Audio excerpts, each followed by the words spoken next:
દરેક માણસના હૃદયની અંદર આવો એક તણખો હોવો જોઈએ, આવી એક ચિંગારી હોવી જોઈએ.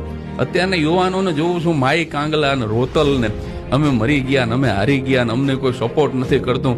અરે સપોર્ટ તમને ન કરવાનો હોય. યુવાની અવસ્થા એવી છે કે કોઈના સહારાની જરૂર ન પડે.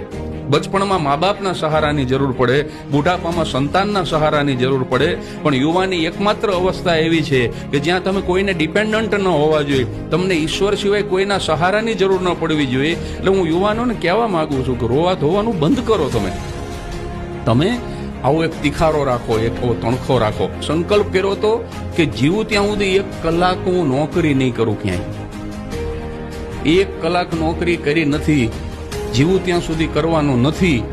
આ અહમની અભિવ્યક્તિ નથી. અને છતાંય 13 કરોડ અને 70 લાખ રૂપિયાનું દાન આજની તારીખમાં કરીને બેઠો છું. તો આવો એક તણખો રાખો, નિરાશાને ખંખેરી ના